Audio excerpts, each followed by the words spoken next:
There's a clock in the walls. Do you hear the ticking, ticking, ticking? We don't know what it does, except something horrible. Hey, here's an idea. Move.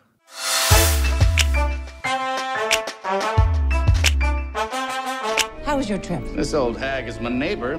I'm relieved to see you didn't inherit your uncle's freakishly oversized head. My God, did that withered purple skeleton just speak?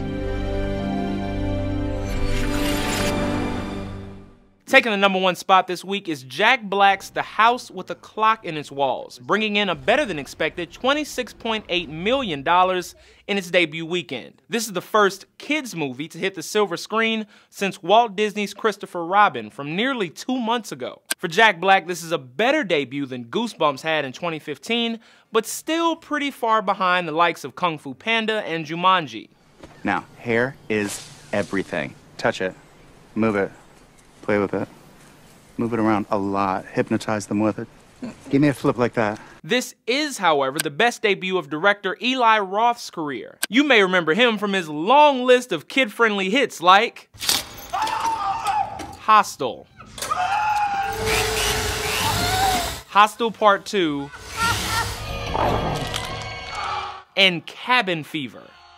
Up to this point, I wouldn't let Eli Roth near actual kids, much less a kid's movie. But despite his gory past, The House with a Clock in Its Walls has received mostly high praise from critics and no lawsuits from parents. I'd like to see Eli Roth do more stuff like this. Maybe not necessarily aimed at the kiddies as much. I agree with this. But if you hold back on some of the blood and the guts and the gore, it can bring in a bigger audience and more people get into it. The House with a Clock in Its Walls has a 68% on the tomato meter, also working in its favor.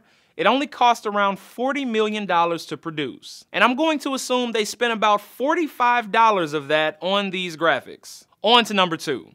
Every time we do this, I feel so high tone. Want to trade confessions? No. Come on. What's the wildest thing you've ever done? She's an enigma, my wife. You can get closer, you can never quite reach her. She's like a beautiful ghost. Jumping up a spot this weekend is A Simple Favor, bringing in an estimated $10.4 million in its sophomore weekend. That's a great hold for this inexpensive modern thriller. After just 10 days, A Simple Favor has doubled its investment, bringing in $42 million in worldwide ticket sales. And swapping places with A Simple Favor this week is The Nun, bringing in an estimated $10.2 million in its third week out. As for next week, LeBron James warms up for Space Jam 2 with a little voice acting. If you die, can I have all your worldly possessions? Please. Right, sorry, when you die. Let's do this.